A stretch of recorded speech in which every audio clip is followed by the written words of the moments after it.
दर्शकों, दामाखेड़ा गद्दी नसीब श्री प्रकाश मुनि नाम साहिब जी के अस्वस्थ होने के कारण साधना टीवी के साथ आध्यात्मिक ज्ञान चर्चा में भाग नहीं ले पाए, जिस कारण उनके आदेशानुसार उनके विचारों को उनके द्वारा बताए गए प्रवचनों की सीडी कैसेट के माध्यम से आपके सामने रख रहे हैं तथा उनके आदेशानुसार उनके परम शिष्यों डॉक्टर पारसनाथ जी तथा बांधवगढ़ गद्दी नसीब महंत श्री हरीश दास जी ने प्रकाश मुनि नाम साहिब जी के विचार साधना टीवी को बताए, वो भी आपके सामने रख रहे हैं। नमस्कार, मैं हूं आपके साथ नेहा शर्मा और आप देख रहे हैं हमारा विशेष कार्यक्रम आध्यात्मिक ज्ञान चर्चा। आइए शुरुआत करते हैं कार्यक्रम की और जानते हैं विचार जगत गुरु तत्वदर्शी संत रामपाल जी महाराज, सतलोक आश्रम बरवाला, जिला हिसार, हरियाणा, बनाम कबीर पंथी संतों तथा महंतों के विचार। आपका इष्ट देव कौन है? हम सभी कबीर पंथियों का इष्ट है सदगुरु कबीर साहेब ही को ही हम सब इष्ट मानते हैं।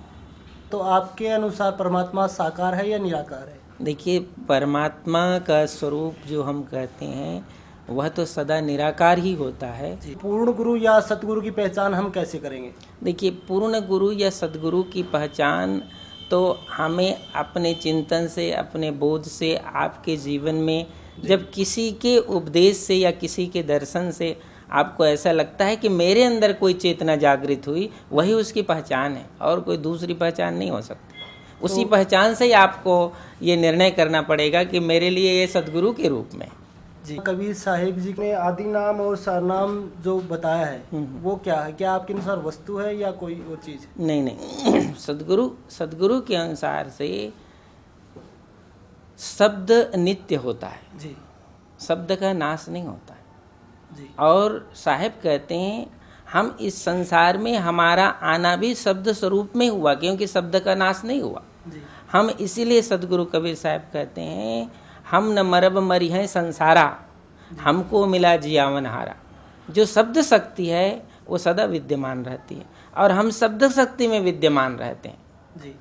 शब्दन विनसे विनसे देही, कहें कबीर हम शब्द से नहीं। तो सदगुरु कबीर साहब शब्द की शक्ति और सत्ता को सर्वोपरि बताए जी। और उसका कभी विनाश नहीं होता। ये सदगुरु ने अपने परिचय के रूप में ये दिया।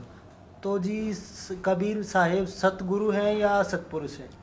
इसमें कुछ भिन्नता है या नहीं? सदगुरु कबीर साहब सदगुरु के रूप में इस संसार में, ज्ञानी पुरुष के रूप में इस संसार में आए, इसलिए हम उसे सदगुरु के रूप में मानते हैं। तो इस सृष्टि की रचना के बारे में कुछ बताएंगे हमें? सृष्टि की रचना के विषय में जो साहिब के पंथ में जो ग्रंथ में चर्चा है वो इस तरह से कि सतपुरुष की आज्ञा से निरंजन ने इस तीनों लोक की रचना की, ऐसा चर्चा है ना? तो सतपुरुष की आज्ञा से निरंजन ने तीनों लोकों की रचना की। तो कबीर जी ने कहा था कि जब धर्मदास जी से कहा था कि जब तक आपका वंश रहेगा तब तक मैं यानी कबीर जी इस धरती पर नहीं आऊँगा। देखिए, वंश का तात्पर्य होता है सदगुरु का वंश कहाँ विद्यमान होता है, क्योंकि सदगुरु तो कोई शादी विवाह या बच्चे या किसी प्रकार संसार के रूप में विद्यमान नहीं रहते हैं। सदगुरु की शब्द जो शक्ति है जिस अंश में विद्यमान रहता है वही उसका वंश होता है। तो सदगुरु कबीर साहब ने कहा वचन माने सो हंस हमारा। हमारा हंस कौन है? जो वचन को मानता है। तो जब तक वचन की सत्ता एक शिष्य से दूसरे शिष्य में आता है वही उसका अंश होता है। तो ये धर्मदास साहब को सदगुरु कबीर साहब ने इसी सत्ता का संदेश दिया था जी। तो कलयुग में किस का नाम लेने से हमें मोक्ष की प्राप्ति हो सकती है? देखिए, यहाँ मुक्ति के अलग अलग मार्ग शास्त्रों में और हमारे जो भारत भूमि में अनेक धर्म चल रहे हैं उनमें अलग अलग विभाग हैं। हमारे सदगुरु कबीर साहब के अनुसार और धर्मदास साहब के पद के अनुसार गुरु ने जो उपदेश दिया जी। उस मार्ग में जिसकी सुरति और नृत्य है उसी मार्ग से वह मुक्ति को प्राप्त करे। तो अब दूसरे के मार्ग से हमें कोई लेना देना नहीं, ना हमारा कोई वो साध्य है। वो तो अपने यहाँ सुरती और नृत्य का जिक्र किया, ये क्या है? ये सुरती तो सबके पास है। एक सेकंड में आपकी सुरती दुनिया से के किसी कोने में चली जाती है। और शब्द है जो सदगुरु के द्वारा बताया गया मार्ग है, उसको शब्द कहा जाता है। जी। उस शब्द में यदि आपकी सुरति स्थिर होती है तभी वह सुरति उस शब्द स्वरूप, शब्द के माध्यम से उस स्वरूप में जाता है जहाँ जाए फिर हंस न आए, भव सागर की धारा, संतो सो निज देश हमारा। ये इस तरह से सद्गुरु ने शब्द के माध्यम से ये गति और मुक्ति का मार्ग बताया। अभी आपने सुने लहर तारा तालाब के गद्दी नसीन कबीर पंथी आचार्य श्री अर्ध नाम साहिब जी के विचार। और आइए अब जानते हैं दामाखेड़ा गद्दी नसीन कबीर पंथी श्री प्रकाश मुनि नाम साहिब जी के परम शिष्य बांधवगढ़ गद्दी नसीन महंत श्री हरीश दास जी द्वारा बताए गए प्रकाश मुनि नाम साहिब जी के विचार। महाराज जी, हमने सुना है खरसिया वाली गद्दी तथा इससे संबंधित लहर तारा बनारस वाली गद्दी भी दामाखेड़े संबंधित हैं। क्या सारी गद्दियाँ यही से ही निकली हैं, सब यही से संबंध है। सब वंशनुमाई आज भी उन्होंने वंश गुरु की परंपरा को मानते हैं, वही नाम को मानते हैं।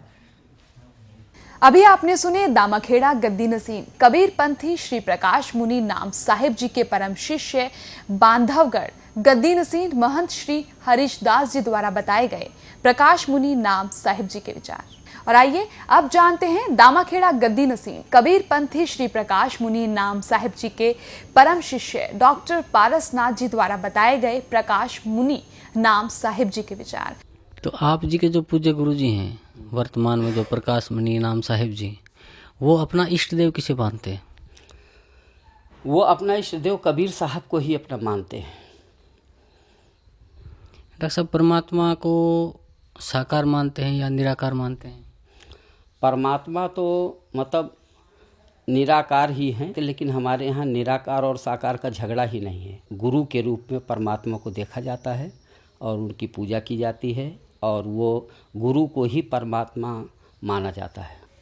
आप जी श्री धर्मदास जी की परंपरा में, आपके जो गुरु जी हैं वो श्री धर्मदास जी की परंपरा में कौन से नंबर के गद्दी नसीन हैं? वो हम लोगों के गुरु तो ये 14वें वंश गुरु थे। इनके प्रकाश नाम साहब के पिताजी और पंच श्री गिरधम नाम साहब, तो हम लोगों के वो गुरु थे और उन्हीं के पुत्र ये हैं। अब ये बैठे, ये भी हमारे गुरु हैं, आराध्य हैं। तो आप इनको अभी गुरु मानते हैं या गुरु भाई मानते हैं? नहीं, इन प्रकाश नाम साहब को गुरु मानते हैं। अभी आपने सुने दामाखेड़ा गद्दी नसीन कबीर पंथी श्री प्रकाश मुनि नाम साहिब जी के परम शिष्य डॉक्टर पारसनाथ जी द्वारा बताए गए प्रकाश मुनि नाम साहिब जी के विचार। और आइए अब जानते हैं जगत गुरु तत्वदर्शी संत रामपाल जी महाराज सतलोक आश्रम बरवाला जिला हिसार हरियाणा के विचार। दंडवतम गोविंद गुरु बंधु अभिजन सोहे, पहले भये प्रणाम तिन नमो जो आगे ओए। अब ये जैसे दामाखेड़ा वाले हैं, इनके सेवक से कोई पूछता है कि आपका गुरुजी कौन है, तो कुछ एज्ड व्यक्ति है, वो कहता है कि मेरे गुरुजी पंत श्री गिरध नाम जी हैं। और पंत श्री गिरध नाम जी श्री प्रकाश मुनि जो वर्तमान में दामाखेड़ा का महंत है, उसका पिताजी भी है और उनके गुरुजी भी हैं। फिर उनसे पूछा कि ये प्रकाश मुनि जो हैं वर्तमान के महंत जी दामाखेड़ा के, ये आपके गुरुजी हैं या गुरु भाई है? तो बोला भगत बिना ज्ञान कैसे बोला हुआ भाई, कहते ये मेरे गुरुजी हैं। इब तक गिरध मुनि को क्या था, मेरे गिरध नाम मुनि मेरे गुरुजी हैं, अरे का प्रकाश मुनि भी मेरे गुरुजी हैं।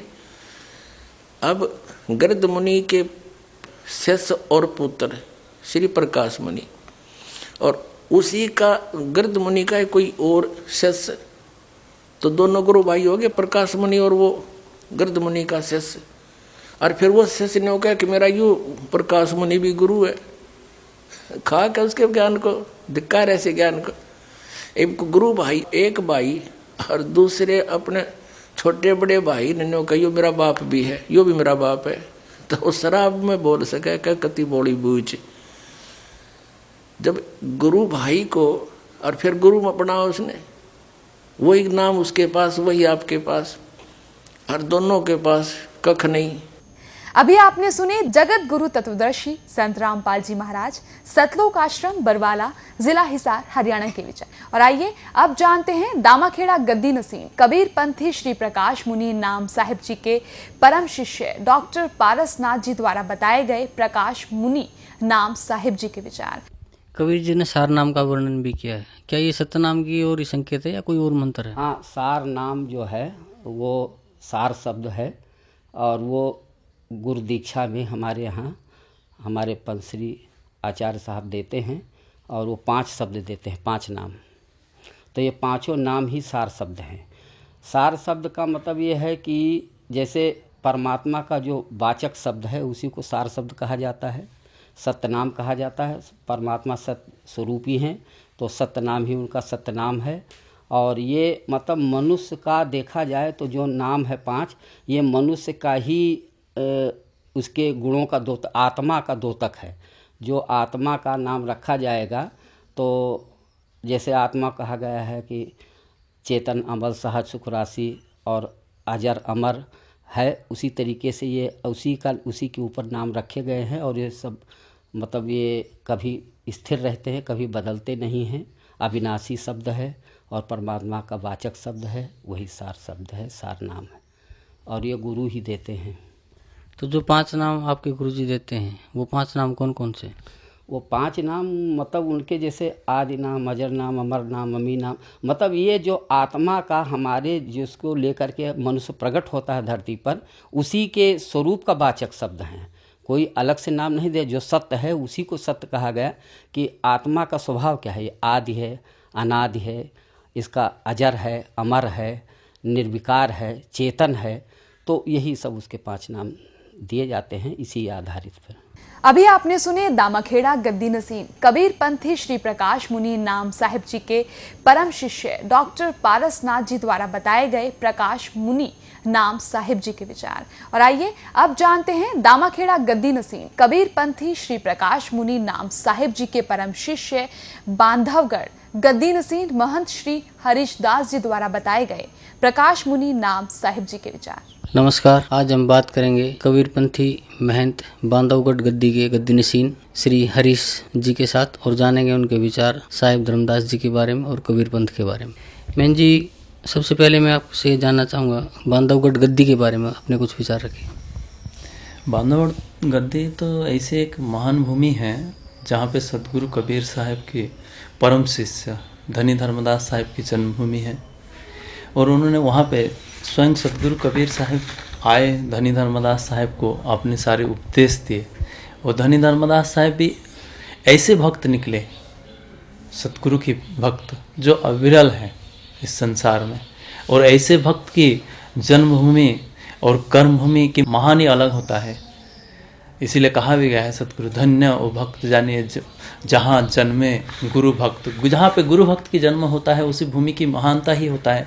और ऐसे महानता भक्त को देख के सदगुरु कबीर साहब उस भूमि में आके, जहाँ पे सदगुरु कई वर्षों तक लगभग 35 वर्ष तक वहाँ रख के धनी धर्मदास साहब को वो ज्ञान उपदेश दिए हैं, तो उस भूमि की महत्वपूर्ण भूमि है वो। तो महाराज जी, आप जी श्री धर्मदास साहिब जी के परंपरा में कौन से नंबर के गद्दी नसीन हैं? अभी वर्तमान हमारे इस गद्दी में जो धनी धर्मदास साहब की परंपरा में वर्तमान अभी जो पंच श्री हजूर प्रकाश मुनि नाम साहब गद्दीसीन है वो 15वें वंशगुरु है। तो प्रकाश मुनि नाम साहिब जी से आपका क्या संबंध है? वो हमारे सदगुरु ही है। महाराज जी, जो आत्माएं मुक्त होकर सतलोक में जाती हैं वे सतलोक में भिन्न रहती हैं या सतपुरुष में ऐसे लीन हो जाती हैं जैसे बूंद समुद्र में? तो इसमें तो कोई सवाल तो नहीं, आत्मा और परमात्मा में तो कोई अलग नहीं थे, वही तो। इसलिए रामायण में भी लिखा गया है जो ईश्वर अंश जीव अविनाशी। जब ईश्वर का अंश होता है, जीव होता है, वो अविनाशी होता है। अब देखिए, आप इसमें सवाल जीव और परमात्मा कोई अलग तो होता ही नहीं। महाराज जी, जो मंत्र दीक्षा आप अपने श्रद्धालुओं को देते हैं या अपने अनुयायियों को देते हैं, क्या वही मंत्र कबीर परमात्मा ने धर्मदास जी को दिया था? जी निश्चित रूप से वही है, क्योंकि ये परंपरा ही चला है। सतगुरु कबीर साहिब धनी धर्मदास साहिब को दिए। उनकी बात वो, क्योंकि उन्होंने कहे थे धर्मदास तो ही लाखों दुआही, सार वस्तु बाहर ना जाइए, सार वस्तु उनको दिए थे। धर्मदास विनती किए थे, अभी क्या था तब कहें जो सार वस्तु बंसन पाही अपना सज्जू लिखाई, सार वस्तु वही धर्मदास साहिब की जो दिए थे वही उनकी वंशज के पास है। वो जिसको लिखाते हैं उसी हिसाब से सबको दिया जाता है, निश्चित रूप से वही है, दूसरा कोई नहीं है। तो कबीर परमात्मा ने जैसे धर्मदास जी को मना किया था, जब वाणी बोल रहे थे कि उन्होंने सार वस्तु बाहर न जाने के लिए मना किया था, तो अब वह सार वस्तु बाहर कैसे आई फिर? कि उन्होंने फिर आशीर्वाद दिए, क्योंकि उन्होंने दया की भीख मांगे, जी मुझे दे रहे हो ये सार वस्तु। उनकी आत्मा में इतने भाव आ गया था, जीव जगत के प्रति हर पे अंतर दया भावना आ जाए थे, जो मेरा मुक्ति होगा तो क्या होगा, बाकी संसार के जीव कहाँ जाएगा, जो इस नाम को हम गुप्त रख देंगे। तो आप संसार की सत्य पुरुष हो, संसार के जीव के कल्याण करने के लिए अब ये सार वस्तु कैसे जाएगा? तो उन्होंने उस वंश परंपरा का स्थापन करके उन्होंने बोले ये बंसन के पास रहेगा, जो वंश शरण में आएगा वही इस सार शब्द को पाके भवसागर से तर सकता है। कबीर जी ने सार नाम का भी वर्णन किया है, वह सतनाम की ओर संकेत है या कोई अन्य मंत्र है? वही सत्यनाम ही है। अभी आपने सुने दामखेड़ा गद्दी नसीन कबीर पंथी श्री प्रकाश मुनि नाम साहिब जी के परम शिष्य बांधवगढ़ गद्दी नसीन महंत श्री हरीश दास जी द्वारा बताए गए प्रकाश मुनि नाम साहिब जी के विचार। और आइए अब जानते हैं जगत गुरु तत्वदर्शी संत रामपाल जी महाराज सतलोक आश्रम बरवाला जिला हिसार हरियाणा के विचार। महाराज जी दामाखेड़ा वाले संतों में महंतों का कहना है कि जो सार शब्द कबीर साहिब जी ने धर्मदास जी को दिया था वही सार शब्द हम अपने अनुयायियों को प्रदान करते हैं। और हम यह भी सुनते हैं कि कबीर साहिब जी ने धर्मदास जी को यह सार शब्द गुप्त रखने के लिए कहा था। यह कहाँ तक सत्य है?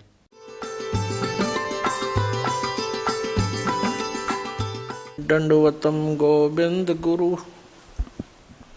बंधु अभिजन सोहे, पहले भये प्रणाम तिन नमो जो आगे। पुण्यात्माओं, ये दामाखेड़ा वाले कबीर पंथी जो आदरणीय धर्मदास साहिब जी के वंशज हैं, उनसे प्रश्न किया जाता है कि क्या आप वही नाम दान करते हो जो परमेश्वर कबीर जी ने आदरणीय धर्मदास साहिब जी को दिया था? तो ये कहते हैं हाँ, ये हमारी परंपरा में वही नाम चला आ रहा है। फिर इनसे प्रश्न करते हैं कि सार नाम, सतनाम, आदि नाम, सार शब्द ये क्या वस्तु है? तो ये कहते हैं जो हम मंत्र देते हैं, अजर नाम, अमर नाम, पाताल सब सिंधु नाम, कहते ये है वो सार शब्द, और यही सतनाम है, ये 5 नाम है। और फिर इनसे कहते हैं कि धर्मदास साहिब जी को परमात्मा कबीर जी ने कहा था कि धर्मदास मेरी लाख दुआई, ये सार शब्द कहीं बार न जाई, सार शब्द बार जो पढ़ी, या बिचली पीढ़ी हंस नी तरही। और सार शब्द तब तक छुपाई जब लग 12 पंथ मिट जाए। अपने आत्माओं, ये कितना भ्रमित करते हैं। परमात्मा कबीर जी ने धर्मदास जी से कहा था कि धर्मदास मेरी लाख दुहाई, और ये सार शब्द कहीं बार न जाई। तो इनके पास कहाँ से आ गया? ये कहते हैं हमारी परंपरा में चला आ रहा है। कबीर साहब ने जब मना कर दिया था कि इसको तब तक छुपाना जब तक ये 12 पंथ ना मिट जाए। अब ये 12 पंथ अब मिटेंगे। 12वां पंथ गरीबदास पंथ है, और तब तक तो एक भी पंथ ना चला था, तो धर्मदास जी ने कैसे खोल दिया आपके पास? ये कोरी झूठ बोलते हैं, स्वयं भी भ्रमित हैं और अनुयायियों को भी ये गुमराह किए बैठे। जैसे एक मोटा उदाहरण है, परमेश्वर कबीर जी ने इस सार शब्द को इतना कॉन्फिडेंशियल रखना था कि धर्मदास जी से कहा कि इसको कहीं बताना नहीं। फिर भी परमेश्वर ने सोचा ये कहीं ना कहीं गड़बड़ करना दे और मेरी सारी बात बिगड़ जा। काल का दाव लग जावे। तो परमेश्वर कबीर जी ने धर्मदास जी के द्वितीय पुत्र पंत श्री चूड़ामणि जी अर्थात श्री मुक्तामणि नाम साहिब जी को स्वयं दीक्षा दी और स्वयं ही आगे दीक्षा देने का अधिकारी गुरु पद पर विराजमान किया। धर्मदास जी पर विश्वास नहीं किया उन्होंने कि कहीं ये मोहवश मेरे इस अनमोल मिशन को फेल ना कर दे। ये घना नरमात्मा का है, इसको बहुत चिंता बनी रहती है अपने वंशजों की। बार बार कहता था कि आपने मना कर दिया है मुझे कि सार शब्द किसी को नहीं बताना, सतनाम भी नहीं बताना। और आप जी ने परमेश्वर मुझे 42 वंश का वरदान दे दिया कि मेरी 42 पीढ़ी तक मेरा वंश चलेगा। तो ये कैसे पार होंगे, ऐसे कहकर घना मायूस हो जाता था। परमात्मा को पता था कि यदि इसको मैंने आगे नाम देने का आदेश भी दे दिया तो ये अवश्य काम बिगाड़ देगा। तो कबीर परमेश्वर जी ने उसको आगे ना तो नाम देने का अधिकार दिया किसी अपने भी वंशजों को, और अपने ही सामने कबीर जी ने और बहुत दूर ले जाके जगन्नाथपुरी में, जहाँ बैठकर परमात्मा ने बहुत वर्ष पहले कबीर जी ने समंदर को रोका था और धर्मदास जी को ये बहाना बनाकर लेकर गए कि चलो तुम्हें वो स्थान दिखाते हैं जहाँ बैठकर मैंने समंदर रोका था। सह परिवार चले गए। फिर धर्मदास जी से कहा कि धर्मदास अब तो प्रस्थान कर जा। सतलोक जाना चाहता है? कहाँ जी जाना चाहता हूँ। कहते हैं जीवित ही समाधि दे दी उसको, जीवित समाधि ले ली, दोबारा उपदेश दिया, परवाना दिया। इस कारण से कि ये डगमग आदमी है, अरे सार शब्द ने कि तक खोल देगा। लिखवा दिया उससे, लिख दिया उसने पूरा इस कबीर सागर परमात्मा की वाणी में। ये प्रमाण है उन्हीं के सदग्रंथों में लिखा है। दामा खेड़ा वालों की एक पुस्तक है आशीर्वाद, उस पुस्तक में ये प्रमाण है। और ये स्वयं भी बताते हैं, खुद कहते रहते हैं कि ऐसे ऐसे धर्मदास जी ने जीवित समाधि ली थी और कबीर साहब साथ जा करके उनको समाधि दिलाई थी जगन्नाथपुरी में। इसे सवसिद्ध है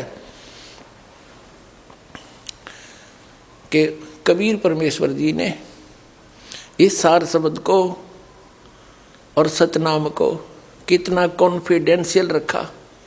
और ये कहते हैं हमारे पास वही नाम है, खा के इनके पास झूठ बोलते हैं, स्वयं भी भ्रमित है और अन्य अनुयायियों को भी ये मूर्ख बना रहे हैं। महाराज जी, आप जी का इष्ट देव कौन है?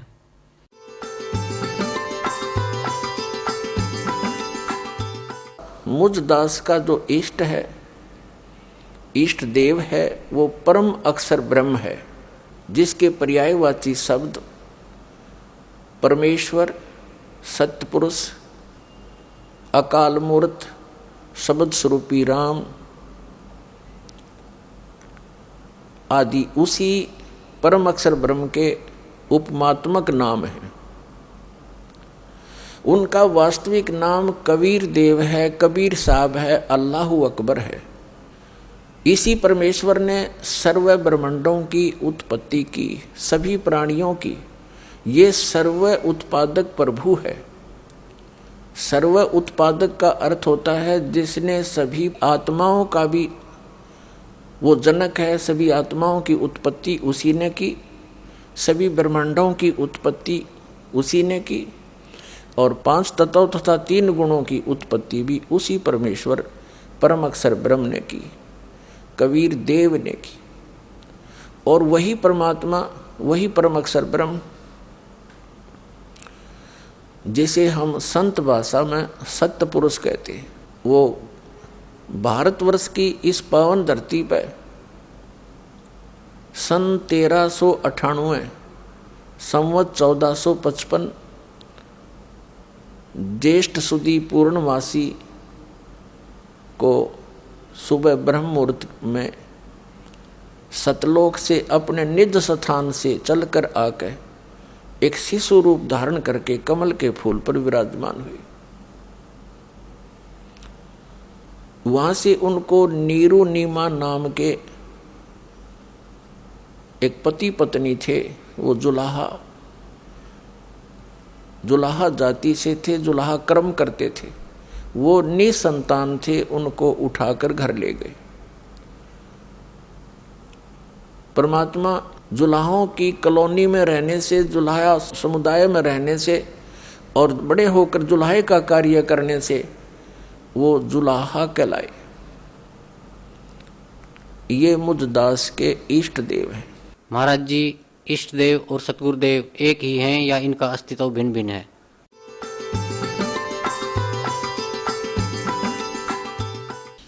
इष्ट देव पूज्य परमात्मा होते हैं और गुरुदेव उस परमेश्वर इष्ट का एक प्रतिनिधि होता है जो उस परमात्मा से मिलाने की विधि बताता है।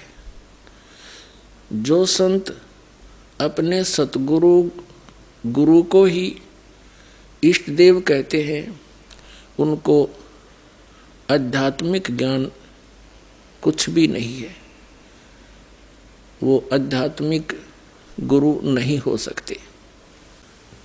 पुण्यात्माओं, धन्य भाग हैं आपके, आपको इस समय में मानव शरीर प्राप्त है, नर या नारी का। धन्य है आपके माता पिता जिनसे जन्म हुआ, क्योंकि ये वो प्राइम टाइम है जो परमात्मा ने पूर्व निर्धारित किया था। आप जी जिस लोक में रह रहे हो, ये लोक रहने का नहीं है, लेकिन अभी तक इस काल भगवान ने अपने नकली संतों द्वारा, इन झूठे सतगुरुओं द्वारा आप जी को भ्रमित करवा रखा था। और इनके द्वारा बताई गई जो भक्ति विधि और साधना थी, वो यूजलेस थी, शास्त्र विधि त्याग का मनमाना आचरण था, जिस कारण से हम इस काल के जाल को न तो समझ सके और न इससे निकल सके। अब इस काल के इस जाल का नाश करने के लिए, अज्ञान का नाश करने के लिए स्वयं परमात्मा सतलोक से चलकर आते हैं,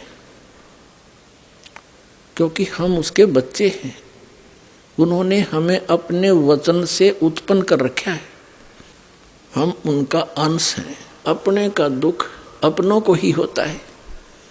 ये लोक है, यहाँ पर किसी का हाथ कट गया, किसी को कैंसर है, कोई किसी का बेटा मर गया, किसी की बेटी मर गई, हाहाकार मची, कोई सुख का सांस नहीं ले रहा, सभी पीड़ित है, रंग से लेकर राजा तक, या कोई सुखी नहीं।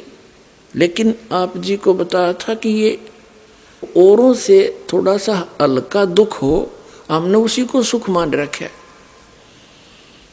कबीर साहब कहते हैं, झूठे सुख को सुख कहे ये मान रहा मनमोद, ये सकल च बिना काल का और कुछ मुख में कुछ गोद। इस काल भगवान के इस जाल को समझाने के लिए स्वयं परमेश्वर को आना पड़ता है, अन्यथा ये किसी भी जीव को रास्ता नहीं देता, सबको मिसगाइड कर देता है। जैसे बड़े बड़े महापुरुष जितने भी ये गुरु पद पर विराजमान पहले हुए हैं या जो वर्तमान में हैं, ये परमात्मा की बहुत प्यारी आत्मा है, कबीर भगवान की। वैसे तो सारी उसकी प्यारी आत्मा है, लेकिन ये बहुत ज़्यादा भक्ति युक्त थे। ये पूर्व जन्म के पुण्यकर्मी प्राणी थे और काल उन्हीं को सिलेक्ट करता है जिनके पास अच्छी मोटी गठड़ी और धन की, उन्हीं को ठगता है, लूटता है, फिर इनको प्रभु बना देता है। ये फिर साहेब कहने से प्रसन्न होते हैं।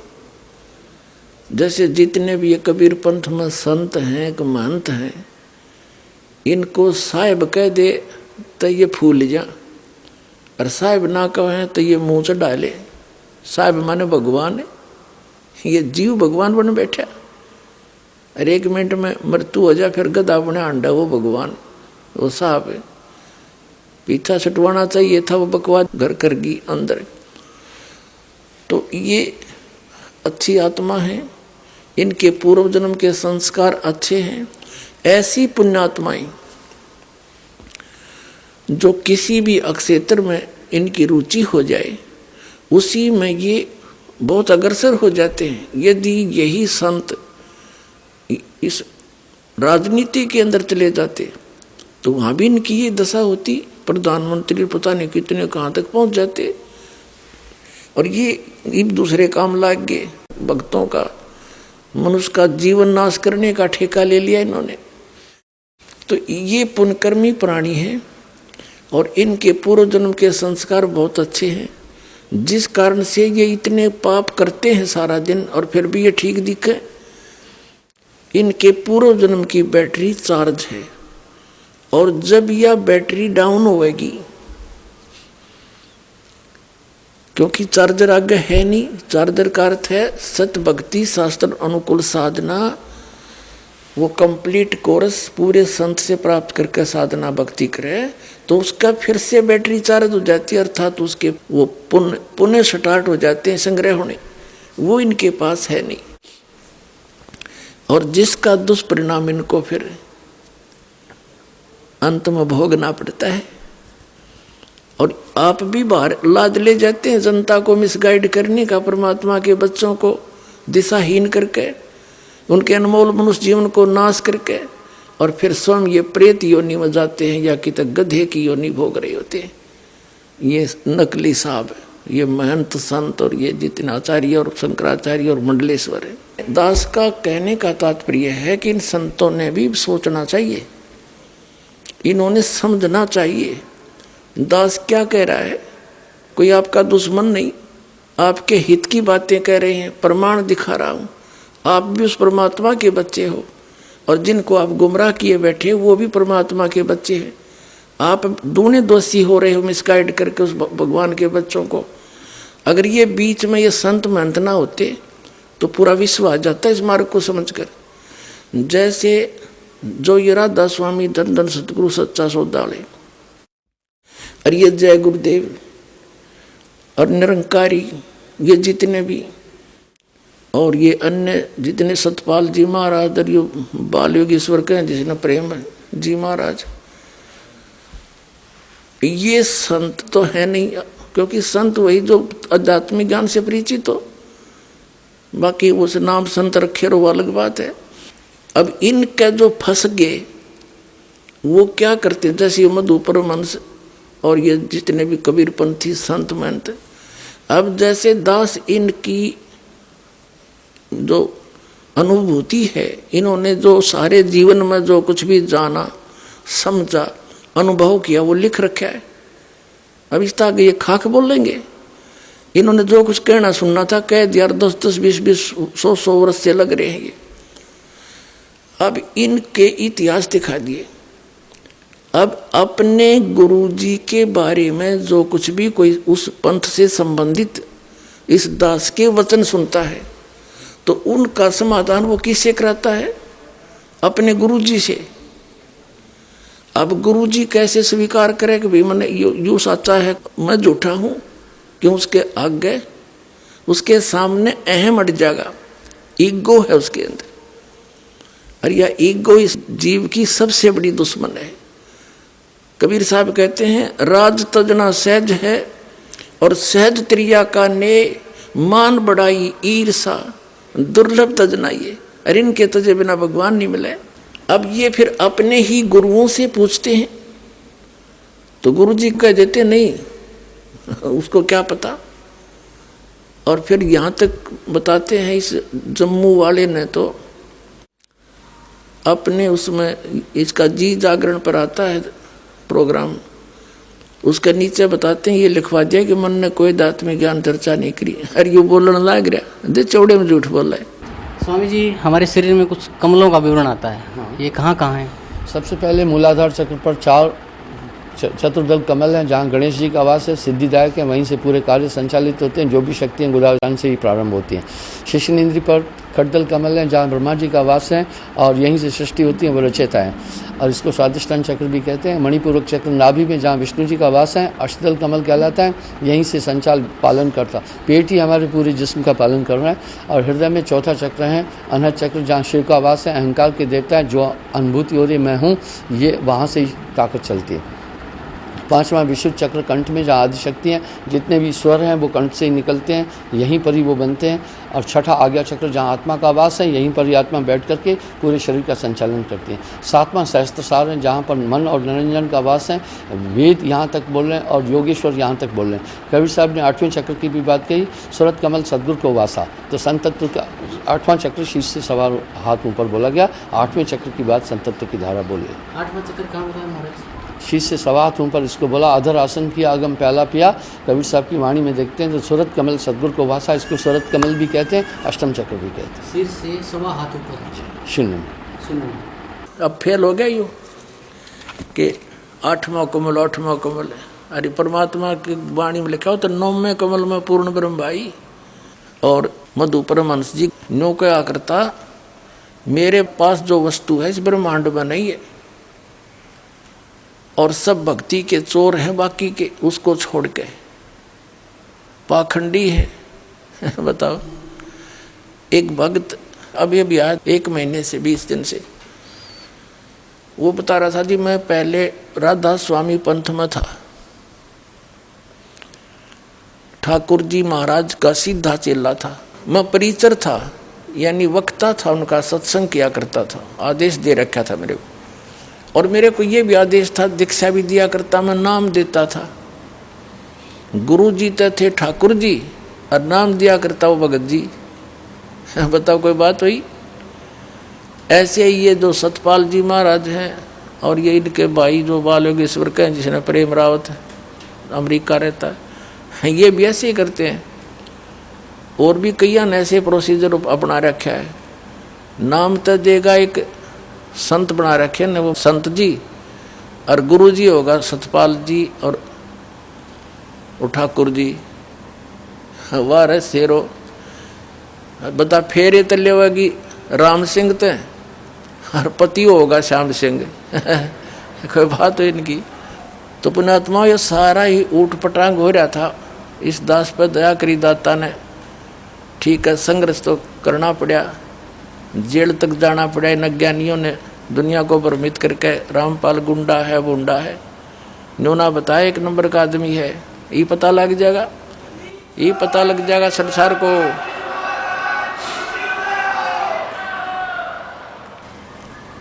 तो इनका वो बता रहा था कि जी मैं वहाँ से छक लिया, 30 वर्ष रहा मैं वहाँ पर। 50,000 व्यक्तियों को मैंने वहाँ दीक्षा दे दी और ठाकुर जी के जोड़ दिए, राधा स्वामी वाली। फिर मेरा वहाँ से मन हट गया किसी बात पे। फिर टीवी देखा, इनका सत्संग सुना श्री मधु परमहंस जी का, अच्छा लगा। कुछ उनसे हटकर बात थी थोड़ी बहुत, नाम नूम दीक्षा दीक्षा वह हूँ तो मैंने वहाँ दीक्षा ले ली। 2 वर्ष से वहाँ मैं जुड़ा हुआ था श्री मधु परमहंस से, जम्मू वाले से। फिर कुछ दिन के ही बाद आपका सत्संग भी आता था, वो भी सुनने लगा मैं। अब 2 वर्ष से मैं आपका भी सत्संग सुन रहा था और वो अपने सेकंड गुरु जी का भी सुन रहा था, श्री मधु परमहंस जी का।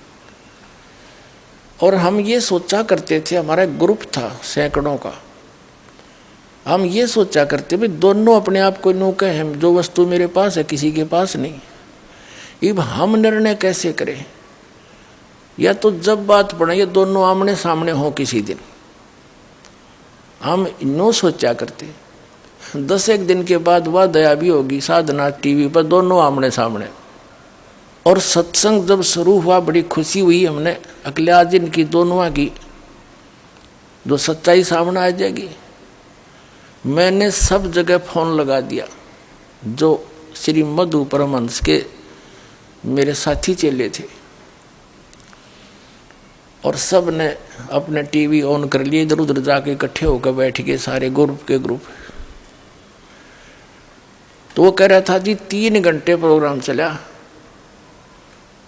और जब प्रोग्राम समाप्त हुआ मैंने तो सिर मारा धरती में पटक गए, हे भगवान देख यो कित मूर्ख बना रहा था हमने आज तक।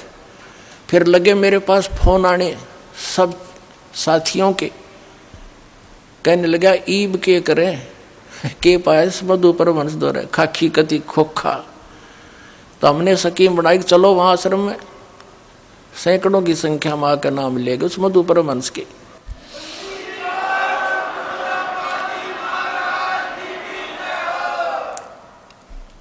अब वो क्या कहता है कि मैंने आध्यात्मिक ज्ञान चर्चा करी है को नहीं। टीवी पे अब सत्संग आता है इसका जी जागरण पे, उस पे एक नीचे हेडिंग लिखने लग रहा है, देख ये कौन है शैतानी ताकत जो इस ब्रह्मांड पर राज करती है? मन। साहिब वाणी में कह रहे हैं, मन ही आहे काल कराला, जीव नचाए करे बेहाला, जीव के संग मन काल रहाई, अज्ञानी नर जानत नहीं।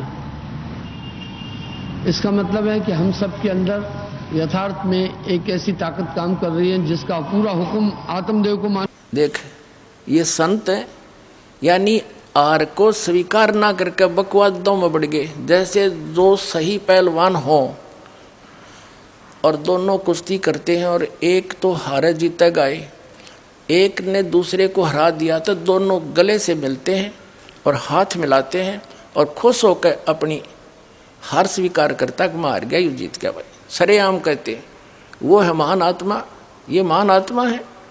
सरेआम झूठ बोला ने कहा आत्मी ज्ञान तो हमने करी है को नहीं, अरे सामने बोलने लग रहा। अब आप थोड़ा सृष्टि की रचना पर प्रकाश डालें और हमें बताएं इसके बारे में।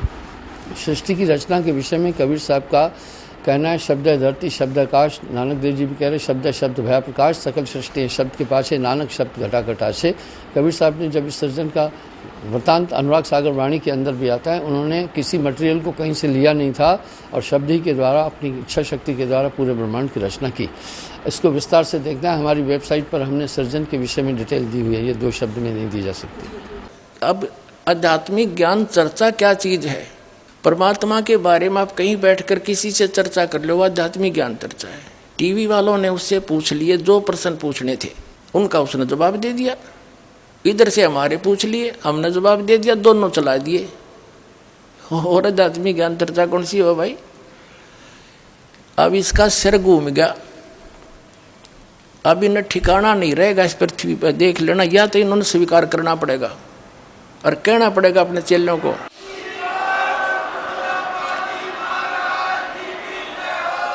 एक व्यक्ति कह रहा था, नाम ले लिया उसने यहाँ आकर के, श्री मधु परमहंस जी का चेला था। वो बोला जी मैंने उनसे फ़ोन पर बात करी उसी दौरान कि महाराज जी से बात कराओ। पहले बात करते थे, फिर बात करनी बंद कर दी। चेला ने उठाया फ़ोन, तो वो कहने लगे कि अभी यू के पाया 4-5 साल मेरे खो दिए तुमने। अरे ये मधु परमहंस झूठ बोला नहीं, कोई तो प्रमाण दिखा दो ताकि हमारा दिल डट रहे, हमें कोई शांति दो। ये श्री मधु परमहंस जी 8 कमल बतावे और संत रामपाल ने ये 9वां कमल कबीर सागर में दिखाई दिया। स्वामी जी 8वां कमल कहाँ है? शीश से सवा हाथ ऊपर इसको बोला, अधर आसन किया, आगम प्याला पिया। कबीर साहब की वाणी में देखते हैं तो सूरत कमल सदगुरु को वासा, इसको सूरत कमल भी कहते हैं, अष्टम चक्र भी कहते हैं। सिर से सवा हाथ ऊपर, शून्य। अरे यो 8वां कमल बताओ, शर्तों ऊपर सवा हाथ है, किसे गए हाथ मार के देख लो है कितने। चौड़े में झूठ बोलने लग रहा, वो कहाँ 8वां कमल इसने सपने में भी ना बता है। तेरा गजब फेल हो का प्रमाण है इनका, ये फेल हो गए। जब न्यू नाटकी हमने कोई बात तय नहीं करी, अरे ये वीडियो बोलने ना करी। और उधर से ये कहते हैं हमारा पहला नियम है सच बोलो। सच आप पे ना बोलता है। अब जैसे राधा स्वामी वालों की दास नवा सारी इतिहास दिखा दी और परमात्मा जिन महापुरुषों ने भगवान पाया उससे मेल करा दिया, वो फेल कर दिए। ये कबीरपंथी सारे फेल कर दिए। और जितने भी आचार्य शंकराचार्य थे इनके पास कख ज्ञान नहीं था, इनका इतिहास दिखा दिया जनता को, ये सारे फेल हो लिए। इनके पास जवाब नहीं है, तो जनता आज कोई पागल नहीं है। और ये जो नकली संत महंत कबीरपंथी या दूसरे हैं, ये ना होते जैसे जो श्रद्धालु इन संता के नहीं फंसे हैं और एक कॉमनली जैसे कोई मंदिर मस्जिद में जा रहे हैं, मंदिर में जाते हैं, आप पे पूजा करते हैं, व्रत करते हैं, या सालासर वैष्णो देवी जाते हैं, उन्होंने जब ये ज्ञान देखा सुना और प्रमाण देखे पुराणों में, तो तुरंत आगे वो फटाफट आने लगी। ये तो बात सच्ची है, जिन पुराणों को हम रोज पढ़ते थे और जिनको सत्य मानते हैं उनमें क्या लिखा रही है, धर्मगुरु क्या बकवाद कर रहे हैं, इन्हें बैठा दिया हमारा। तो वो सीधे आगे। और दूसरे अभी अटके बैठे हैं, क्योंकि वो किसने पूछे, अपने गुरुजी तक जिसकी नहीं पहुंचे तो अपने उस आसपास के भगत भाइयों से। वो भगत भाई वो बांग पी रहे हैं जो उनके गुरुजी ने प्यार रखी है, तो वो इसलिए अभी वो ज़्यादा बाधा बन रही है। कुछ दिन और लगेगा, इनकी जड़ नीचत कति करें की तरह काट के दर दूंगा और फिर आप आ जाएंगे बाज के। अब जैसे कोई बड़ा पेड़ होना है और वो टूट के भी गिर जा जड़ समेत, तो महीना 20 दिन तो उसमें फिर भी हरे पत्ते रह जाया करें, पर वो दिया कंडे में। तो ये सारे इसे कर दिए, थोड़े दिन में सारे सूख जाएंगे और भगतात्मा जान जाएंगे। खकता इनके पास इतना अनमोल जीवन नाश कर दिया, 3 4 पीढ़ी डबो इन राधा स्वामी वालों ने, इन कबीरपंथियों ने। तो पुण्यात्माओं, सत्संग किसे कहते हैं? सत्संग वो है जिसमें केवल सत्य बताई जा, झूठ का समावेश ना हो। और इनके पास सारी झूठ, सतनाम की चीज नहीं इनके पास कोई भी, तो वो सत्संग नहीं है। अब सत्संग का अर्थ है परमात्मा की महिमा, परमात्मा की गुण बताई जा कि परमात्मा कैसा है, कौन है, कहाँ रहता है और परमात्मा की हम खोज कर क्यों रहे हैं, उससे हमें लाभ क्या होगा, ये सारा ज्ञान। और फिर वो भगवान प्राप्ति कैसे होगी, तो ये सब मिलाकर सत्संग कहलाता है। अब जैसे अब दास जो सत्संग जिस उद्देश्य से कर रहा है, इस दास का उद्देश्य है कि आप जी को जहां जहां आप लगे हुए हो और उस संत या महंत या पंथ को और उस ज्ञान को सत्य मानकर पहले उन्हीं से परिचित कराऊं कि कौड़ी को आप लाल लिए फिर रहे हो, और ये सब प्रमाण रह कर देने का दास का उद्देश्य है कि आपको इतना ट्रेंड कर दूं कि आप स्वयं परख लो और नकलियों ने छोड़ दो। तो पुणात्माओं, दास आपको वो पारखी बनाना चाहता है। इन नकलियों ने सब न छोड़ के और लाल ग्रहण कर ले, आके अपना कल्याण कराओ, धनी हो भक्ति का, आपका मोक्ष, आपके परिवार का मोक्ष होगा। और एक बार ये सभी, ये जितने भी नकली पंथ हैं ये खत्म तो होंगे, क्योंकि परमात्मा का वचन है कबीर साहब का। अभी घना टाइम ना लग गया इसमें, आते इतना इंटेलिजेंट मानव है, इंटरनेट तक बना लिए, सैटेलाइट ला बैठे, जो बिना करण का काम था उसमें लाग गए, परमाणु बना लिए और ऊपर अंडे गिरा हुआ धक्के खाते। बताओ उनका की खो क्या के है बता। ये अपना जो पीछा छुटाना है या भक्ति करके चलेंगे सतलोक में, ये बनावांगे असली, ये विज्ञान है जो तत्व ज्ञान, इसको समझेंगे, इस तरफ सब डाइवर्ट होंगे एकदम। आत्मा भटक रही है उसके लिए और वो भटक रहा हमारे लिए। कबीर साहब कहते हैं, मैं रोवत हूँ सृष्टि को और सृष्टि रोवे मोहे। कहे कबीर, इस वियोग को समझ नहीं सकता कोई। हम तो उस भगवान को ढूंढ रहे हैं, हमें सुख हो, हमारे घर में बचाव हो, बाल बच्चों का बचाव हो और हमें आवश्यक वस्तुएं उपलब्ध हों जिनकी हमें रिक्वायरमेंट है और मोक्ष हो। फिर हम जाते हैं इधर उधर भटक रहे हैं। तो जिनके पास कख नहीं वहाँ हम सेट होकर बैठ गए और दास इतने दिन तक शोर मचा रहा है, तुम गलत जा रहे हो, तुम्हारा जीवन नाश हो रहा है, मुझे न कहो तो निंदा करता है। तुमने निंदा की परिभाषा का ना पता, फिर जब यह निंदा है साची कहने की, तो यह निंदा तो दास पर छूट रहा को नहीं, पर यह निंदा नहीं है, एक महापरोपकार है।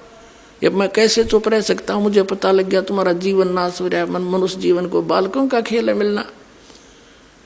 अब क्या बताते हैं परमात्मा कि काल ने कहा था कि चौथे युग में जीव आप कितने ले जाना, कल युग में 3 युगों में जीव थोड़े ले जाना। तब धर्मदास जी से बात हुई थी। धर्मदास जी ने कहा था भगवान मेरे तो काल का दूत पैदा हो गया नारायण दास, ये आपने क्लियर कर दिया, तो मेरा तो काल का वंश चल पड़ा। हे परमात्मा अब मैं तो मर गया, कति कलेजा पकड़ के बैठ जाता, क्यों वैश था, नरमात्मा का था, अब क्या होगा मेरा। तो भगवान ने कहा था कबीर जी ने, चिंता ना करे, तेरा 42 पीढ़ी तक वंश चलेगा। ने बोला जी इस काल का वंश चलेगा, ये तो ना चल रहा था अच्छा भगवान ने, इस नारायण दास का तो ना चला तो अच्छा, बताइए तो काल का दूत है ये। तो परमात्मा ने कहा ये नहीं, तेरे को एक और अच्छी आत्मा में अपने कोटे तक दूंगा। अब 86 साल की उम्र लिख रखी है उनके इतिहास में। चूड़ामणि जी का जन्म हुआ, धर्मदास जी की 86 वर्ष की उम्र हो रही थी। ये देखिएगा एक पुस्तक है आशीर्वाद शताब्दी ग्रंथ,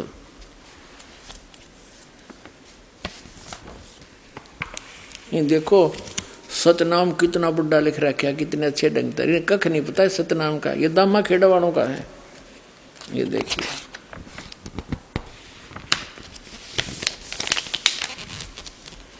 ये देखिएगा, ये है ग्रंथ परिचय आशीर्वाद ग्रंथ, ग्रंथ का नाम आशीर्वाद शताब्दी ग्रंथ।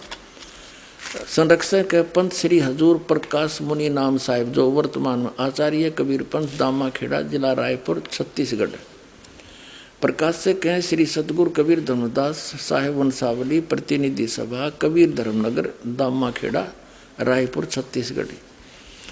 सौजन्य से अपने गुरुदेव पूजनीय महंत श्री पुरुषोत्तम दास जी साहिब, दादा श्री किशन लाल जी, दादी श्रीमती रूपा देवी आदि आदि। अच्छा फिर है लेखक, लेख किसका है, पंत श्री गिरंद मुनि नाम साहिब, डॉक्टर पार्शनाथ श्री महेंद्र सिंह वर्मा। प्रवचन है पंत श्री प्रकाश मुनि साहिब। ये सारा कुछ इनका लिख रखा है। मुद्रक है विजय लक्ष्मी ऑफसेट नागपुर दूरभाष, इतने इतने। और ये है वर्तमान में दामा खेड़ा के अंदर प्रकाश मुनि नाम के कबीर धर्मनगर दामा खेड़ा शताब्दी वर्ष पर शुभकामनाएं। ये श्री प्रकाश मुनि जी महाराज हैं। ये सन 2004 में इन्होंने कोई ये छापे हैं।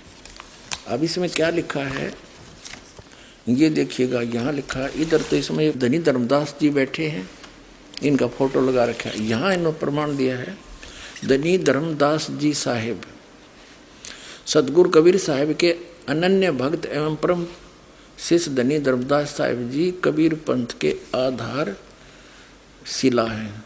धनी धर्मदास जी साहिब के माध्यम से ही सतगुरु का अखंड ज्ञान और अथाह अनुभव सर्वसुलभ हो पाया।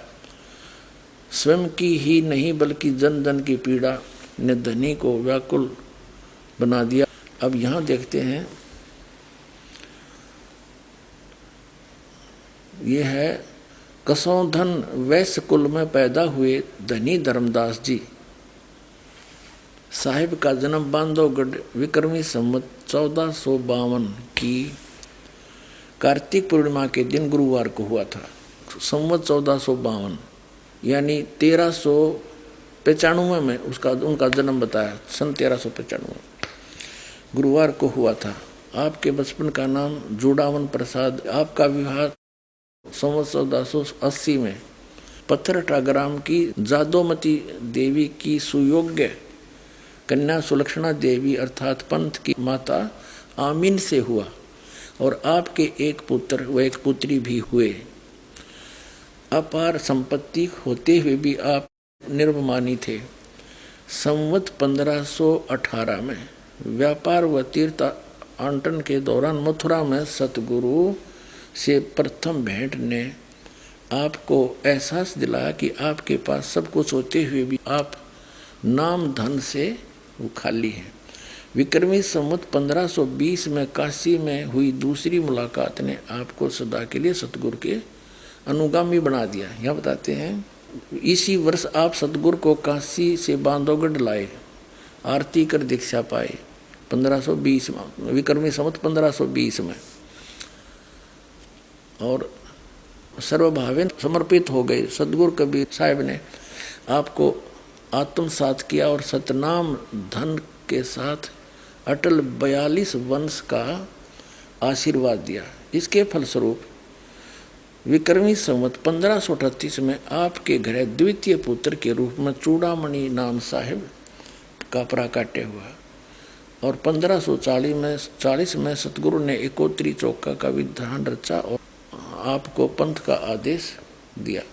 सतगुरु के हर आदेश का पालन करते हुए आप विक्रमी संवत 1568 के फागुन के मास में जगन्नाथपुरी में सतगुरु के हाथों का परवाना ग्रहण करके लोक को गमन किया। अब कहने का भाव ये है, इनका जन्म हुआ विक्रमी संवत 1452 में और दूसरा पुत्र 1538 में हुआ। 1538 48 वर्ष तो वो ले लो उधर से पहले वाले, और 38 ये जोड़ दो, 48 और 38 86 वर्ष हो गए। 86 वर्ष की उम्र होगी थी जब धर्मदास जी की उस समय परमात्मा ने कहा कि तू चिंता ना करे, मैंने तेरे को 42 पीढ़ी दे दी, तेरा वंश रहेगा, वंश 42 रहे, तेरा अंश रे। अब धर्मदास जी कहने लगे, हे भगवान, यूँ तो काल का दूत नारायण दास, और 86 साल की उम्र मेरी, अब परमात्मा क्या होगा कि तेरे एक संतान होगी मेरे आशीर्वाद। अब या उसका गला उतरे नहीं, 86 साल की उम्र होगी, अरे अब संतान होगी, ना भी नहीं करे और यश भी नहीं करे। परमात्मा अंतर्यामी थे कि यह पेट इसका विश्वास दृढ़ नहीं हुआ और वृद्ध गणा हो रहा, कदे मृत्यु को प्राप्त हो जाए, इसका इतना अटड़े कौन हो रहा है। तब परमेश्वर कबीर जी ने ऐसे आशीर्वाद किया। ऐसे सतलोक से एक बालक आया, उसके आंगन में लेट गया, हाथ पैर मारे, नवजात शिशु। अग देख धर्मदास, 10वें महीने तेरी पत्नी के गर्भ से ये बालक जन्म होगा, तेरे जच्चो चाहे ना जच्चो। ने बोला जी जच गीत है। जब इसी लीला देखी और फिर वो बच्चा वापस कर दिया, आत्मा गई।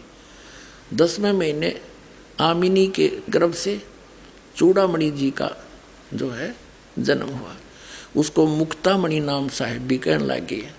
तो कबीर परमात्मा ने धर्मदास जी से कहा था कि भाई ये पहला मंत्र देना सिर्फ 5 नाम का, ये और मंत्र भी डिस्क्लोज ना करना, सतनाम ये 2 अक्षर का और सार शब्द। धर्मदास मेरी लाख दुहाई, ये सार शब्द कहीं बाहर ना जाए। सार शब्द ये बाहर जो पढ़ी या बिजली पीढ़ी हंस नहीं तरही। अब धर्मदास तो पक्के थे, जो कह दिया सतगुरु ने फाइनल है। फिर परमात्मा कबीर जी ने उनके पुत्र चूड़ामणि को आदेश दिया कि ले बेटा ये 5 नाम जाप करना और आगे अपने उत्तराधिकारी को भी ये देना और उसी को यही आदेश देना, ये नाम जाप करता रहे। ठीक है। फिर कबीर परमात्मा ने कहा धर्मदास, जब तेरी 6ठी पीढ़ी आओगी ना, तब ये 5 नाम भी समाप्त हो जाएंगे, काल वहां झपट्टा देगा और मेरा वचन ना खाली जाई, ये मैं सच्ची कह रहा हूँ। तो धर्मदास चिंतित हो गया कि हे परमात्मा, फिर ये मेरे बालक कैसे पार होंगे? वंश तो आपने दे दिए थे 42 पीढ़ी, तो ये बच्चे पार कैसे होंगे दाता? तब वो बहुत चिंतित हो गया। तो परमेश्वर कबीर जी ने कहा कि इस काल ने कहा था मैं 12 नकली पंथ चलाऊंगा कबीर जी के नाम थे, उन 12 पंथों में से जो 12वां पंथ चलेगा गरीबदास का होगा। उस गरीबदास वाला पंथ जब चल चुका होगा, उस गरीबदास वाले पंथ से यानी गरीबदास जी से मेरी महिमा की वाणी पुनः प्रकट होगी और उसमें गरीबदास वाले पंथ में आगे चल के मैं ही आऊँगा। जब 5500 वर्ष बीत जाएंगे न कलयुग ने, उस समय आप देखना और सब पंथों को ख़त्म करूँगा, सच्चा ज्ञान बताऊँगा और सभी पंथों को ख़त्म करके एक पंथ चलाऊँगा तो सारा विश्व नाम लेगा, सारे पार करूँगा उस समय के। तो तेरे वंश भी हो जाए बेटा, पार क्यों चिंता करता है। तब धर्मदास का दिल डटया ने बोला भगवान आज तो ऐसे नेक आदमी हैं और अभी ना मान रहे आपकी बात ने, आप तो कह रहे हो कि आगे तो घोर कलयुग आएगा, तब कैसे बात बनेगी। तो परमात्मा ने कहा या चिंता छोड़ दे, ये मेरा काम है और जो मैं आज बोल रहा हूँ ना यह बात है, ये उसमें सच्ची होएगी कि पूरा संसार मेरी शरण में आओगा और मेरा ही ज्ञान पूरे विश्व में रह जाएगा। सारे बच्चे मुझे पहचानेंगे और मोक्ष प्राप्त करेंगे जो नाम ले लेंगे सतनाम। और मेरा वचन जब सच्चा होगा, जब कलयुग 5500 वर्ष बीत जाएगा, तब तक तो ये निराधार दिखाई देगा। जब कबीर परमात्मा ने धर्मदास जी से कहा था कि धर्मदास मैं जिस समय कलयुग का 5500 वर्ष बीत जाएगा कलयुग, तब मैं आऊँगा और सब पंथों को मिटा के एक पंथ चलाऊँगा। जब परमात्मा और काल की वार्ता हुई थी, उस समय परमात्मा से काल ने क्या कहा था कि 12 पंथ तेरे नाम तो चलाऊँगा और इन 12 पंथों में जो नाम लेगा वे मेरे मुख में आन समोई। काल ने कहा था कबीर परमेश्वर को, और 12 पंथ करूँ मैं साजा, नाम तुम्हारा ले करूँ आवाजा, 12 पंथ नाम जो ले ही मेरे मुख में आन समोई। और जाओ जोग जीत संसारा, जीव न माने कहा तुम्हारा, जीव तुम्हारा कहा न माने, हमरी ओढ़ हो बाद बखाने। तब परमात्मा ने कहा था डट जा, आन दे टाइम, तब मैं क्या करूँगा तेरे संग में। क्या बताया है उसके लिए देखिएगा कबीर सागर। कबीर सागर संपूर्ण 11 भाग खेमराज श्री कृष्णदास प्रकाशन मुंबई के द्वारा प्रकाशित है। ये संपूर्ण 11 भाग कबीर सागर ये उन्हीं का है, कबीर पंथियों का छापा हुआ। कबीर पंथी भारत पथिक स्वामी युगलानंद विहारी द्वारा पुरस्कृत, और ये मुद्रक के प्रकाशक। कबीर सागर के अंदर बौद्ध सागर और ये सबसम वेद बोध है। इसमें इसके 121 पृष्ठ पे यहाँ लिखा है सतयुग त्रेता द्वापर माही, तीनों युग जीव थोड़े जाही। युग निरंजन ने परमात्मा से वचन लिए थे। चौथा युग जब कलयुग आई, तब तो शरण जीव बहु जाई, ऐसा वचन हर बोय दीजिए, तब तुम संसार गौन ही कीजिए। अब परमात्मा ने कहा था अरे काल पर पंथ पसारा, तीनों युग जीवन दुख डारा, बिनती तोरी लीन में मानी, मोह को ठगे काल अभिमानी। चौथा युग जब कलयुग आई, तब हम अपनो वंश पठाई, काल फंद छूटे नर लोई, सकल सृष्टि परवानी खोई। घर घर देखो बोध विचारा, सतनाम सब ठोर उचारा। अब फिर के 5505, तब ये वचन होगा साचा। कलयुग बीत जावे जब एता, तो सब जीव परम पुरुष पद चेता। इसका क्या अर्थ है कि जब 5505 वर्ष बीत जाएंगे कलयुग के, तब मैं अपना अंश भेजूंगा। अब परमात्मा अपने आप को छुपा के करे और कहते हैं फिर पूरा विश्व परमात्मा के उस परम पद से परिचित होगा। सतनाम का सब जगह उच्चारण होगा। देखिए चौथा युग जब कलयुग आई, तब हम अपना अंश पठाएं, अपना अंश भेजेंगे। और काल पंथ छूटे नर लोई, सकल सृष्टि परवानी कोई, पूरी सृष्टि नाम लेगी। और घर घर देखो बोध विचारा, घर घर परमात्मा की महिमा का विचार होगा, ज्ञान का। और सतनाम सब ठोर उचारा, सब जगह सतनाम का दिया जाएगा, सब जाप किया करेंगे। और 5505 जब ये वचन होगा साचा, कलयुग बीत जाए तब एता, सब जीव परम पुरुष पद चेता। यानी सभी जीव उस परमात्मा के परम पद के परिचित हो जाएंगे। अब पहले आपको दिखाते हैं वो 12 पंथ कौन कौन से हैं और कौन से पंथ में परमात्मा ने स्वयं आने के लिए कहा है। देखिएगा, ये है कबीर बानी नामक एक चैप्टर है, कबीर सागर में अध्याय है, बोध सागर खंड है, कबीर सागर ग्रंथ है और कबीर बानी अध्याय है। इसके 136 पृष्ठ पे यहाँ देखिएगा, 12 पंथ चलो सो भेद। क्या बताया है कि 12 पंथ काल फुरमाना और भूले जीव न जाए ठिकाना, ताते आगम कह हम बाख्या वन समारा चूड़ामणि शाखा। प्रथम जग में जागो बरमावे बिना भेद वो ग्रंथ चुरावे। दूसर सुरत गोपाल होई अक्सर जो जोग दृढ़ावे सोई। तीसरा मूल निरंजन, चौथा पंथ टकसार और पांचवा पंथ बीज का लेखा, फिर सतनामी पंथ, फिर जीवा का पंथ, राम कबीर पंथ, फिर यो परम धाम की वाणी पंथ, ये चलेंगे। अब ये तो यहाँ इन्होंने प्रथम पंथ चूड़ामणि को नहीं दिखाया, प्रथम जागू दिखा दिया, ये गलत कर रखा है। और यहाँ देखना, ये है बोध सागर का ही कबीर चरित्र बोध नामक ये चैप्टर है, अध्याय है। इसके एक 1870 पृष्ठ पे, ये 1870 पृष्ठ, यहाँ 12 पंथों को गद्य भाग में लिखा है, कबीर साहब के पंथों का वर्णन। प्रथम नारायण दास जी का पंथ लिख दिया इन्होंने, और दूसरा जागूदास, और यहाँ लिख रखा है न प्रथम जागूदास। देखो यहाँ इस कबीर बानी चैप्टर में 136 पृष्ठ पर प्रथम लिख दिया जागूदास, यहाँ चूड़ामणि को निकाल दिया, ये प्रथम चूड़ामणि है। ये अब हम आगे 1870 पृष्ठ पे कबीर चरित्र बोध में प्रथम नारायण दास जी का पंथ, फिर जागूदास पंथ, तीसरा सूरत गोपाल, मूल निरंजन का पंथ, टकसारी पंथ, भगवान दास पंथ, सतनामी पंथ, कमाली पंथ, यू कमाल का पंथ है, कमाल वाला, कमाली का नहीं कमाल का, राम कबीर पंथ, प्रेम धाम की वाणी पंथ, और 11वां जीवा पंथ, और 12वां है गरीबदास पंथ। यू 12वां पंथ याद रखो, ये गरीबदास पंथ है, ठीक है। यहाँ क्लियर है गद्य भाग में, और ये है पद्य भाग कबीर वाणी 136 पृष्ठ पे, 136 पृष्ठ। अब यहाँ आगे हम फिर दोबारा 12 पंथ काल फुरमाना भूले जीव न जाओ ठिकाना। इन 12 पंथों में काल का आदेश चलेगा, नाम चलेगा, ज्ञान चलेगा, अर्थात आगम कह हम बाख्या, इसलिए भविष्य का बताऊंगा आपको।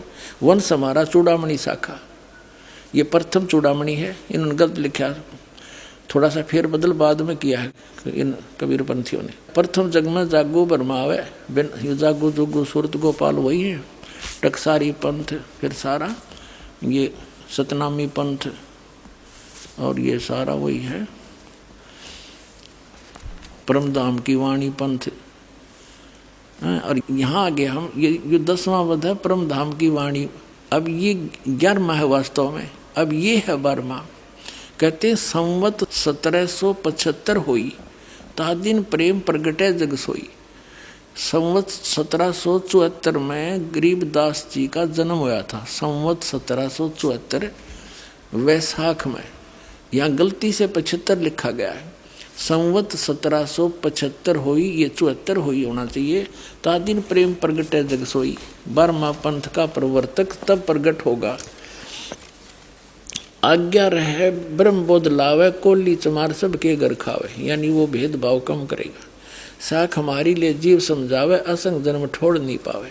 12वें पंथ प्रगट हो वाणी, शब्द हमारे की निर्णय ठाणी। 12वें पंथ में, गरीबदास वाले पंथ में, मेरी महिमा की वाणी पुनः प्रगट होगी। पुण्यात्माओं, गरीबदास जी की वाणी में, क्योंकि परमात्मा मिले थे गरीबदास साहिब जी को, 10 वर्ष के बालक थे छुड़ानी गांव में, वहाँ से सतलोक लेकर गए थे धर्मदास जी की तरह, फिर वापस छोड़ा था। परमात्मा को मालूम था कि 12 पंथा में कबीर पंथ के नाम से काल घुसेगा और नकली ज्ञान देगा, मेरे नाम का नामो निशान मिटा देगा ज्ञान का। तो अपनी प्यारी आत्मा गरीबदास जी को ले गए, फिर वापस गवाह बना के छोड़ गए। उन्होंने उस वाणी का आंखों देखा हाल लिखा जो दास के पास उपलब्ध है। तो यहाँ क्या बताते हैं कि कबीर साहब ने कहा कि 12वें पंथ प्रगट हव बाणी और शब्द हमारे का निर्णय ठाणी। ये 12 अस्थिर घर का मरम ना पावे, ये 12 पंथ हमी को ध्यावे। यानी मेरी वाणी को 12वें पंथ प्रगट हो बाणी और शब्द हमारे का निर्णय ठाणी। हमारे ज्ञान को वो कोशिश करेंगे समझने की, पर अस्थिर घर का मरम ना पावे, ये 12 पंथ हमी को ध्यावे। गरीबदास वाले पंथ में भी कहते हैं मेरी महिमा की वाणी प्रकट होगी, लेकिन गरीबदास वाले भी इस ज्ञान को समझ नहीं सकेंगे, क्योंकि गुरु बिन काहुन पाया ज्ञाना, जो थोथा भूसड़े मूड किसाना। गुरु बिन वेद पढ़े जो प्राणी, समझे न सार रहे अज्ञानी। तो सतगुरु आवे दया करी, वो दया करी परमात्मा ने। फिर इस दास को देखियो, आगे देखो इसका निचोड़ कहाँ होता है। कहते 12वें पंथ प्रगट हो बाणी, शब्द हमारे का निर्णय ठानी। पुण्य वाणी प्रगट होगी मेरी गरीबदास द्वारा, और अस्थिर घर का मरम नहीं पावे, सथाई लोग सतलोक नहीं जा सकते। ये 12 पंथ कबीर कबीर करेंगे, और मेरे महिमा मेरे ज्ञान को मेरी वाणी को पढ़ पढ़ कर पंथ चलावेंगे, लेकिन अस्थिर घर सतलोक नहीं जा सकते। 12वें पंथ फिर हम ही चल आवे, गरीबदास वाले पंथ में हम आगे चल कर आवेंगे, और सब पंथ मिटा के एक ही पंथ चलावे। पुणात्माओं, परमात्मा ने दास भेज दिया, सारा वो जो का तू दे का सामान।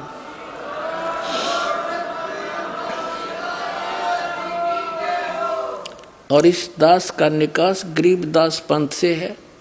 मेरे पूज्य गुरुदेव जी गरीबदास पंथ से संबंधित थे। उन्होंने मुझे ये सारा ज्ञान दे करके कह दिया था, बेटा मेरे जाने के बाद यहाँ मत आना वापस, यहाँ कुछ नहीं है छुड़ानी में, ये सारे अभिमानी जीव हैं, तेरे को लेना था हमने आगे, या जोत के जोत जगानी थी, बस इतना ही काम था यहाँ। तो पुणात्मा उसके बाद दास वहाँ जाख्या भी नहीं छुड़ानी में, जो माल थी सतगुरु हमें दे गए। और कहती 12 पंथ गरीबदास पंथ तक भी पार नहीं होंगे असंग जन्म तक, यदि इस मार्ग को ग्रहण नहीं करेंगे। और फिर परमात्मा क्या कहते हैं आगे देखो। प्रथम चरण कलयुग निर्याना, तब मगर मांडो मैदाना। कलयुग का प्रथम चरण वो होगा जब कबीर साहब मगर से सह शरीर जाएंगे। कहते मैं सह शरीर जाऊंगा, मगर मैं एक लीला करूंगा, वो प्रथम चरण होगा। कलयुग को परमात्मा कबीर जी ने 3 चरणों में बांटा है। प्रथम चरण जब स्वयं आए थे, अब बिचली पीढ़ी जो अब चल रही है, और अंतिम लास्ट वाले कर्तगनी हो जाएंगे कलयुग के जीव, वो भक्ति नहीं करेंगे, मांसाहारी बकवादी हो जाएंगे। अब ये है प्राइम टाइम, जिनको अब मनुष्य जीवन मिलेगा, जो पुण्यात्मा है फटाफट परमात्मा भेज देगा उनको, और ज्ञान ग्रहण करेंगे। आपके घर ऐसी पुण्यात्मा आएंगे बेटा और बेटी, आते भगवान की भक्ति पर लग जाएंगे, उनके आप पर कर्म बन जाएंगे, उनको कोई दुख नहीं आवे, टेंशन खत्म हो जाएगी सारी। ऐसी पुण्यात्मा आपके घर पे आऊंगी। कबीर साहब कहते हैं जो भक्ति बीज होवे जो हंसा, जो मेरी शरण में आ गया, और तारू तास के 71 वंशा, उसके 101 पीढ़ी पार कर दूंगा। 42 की तो बात छोड़ो। अब यहाँ हम कबीर बानी चैप्टर और बोध सागर का 137 पे पढ़ रहे हैं।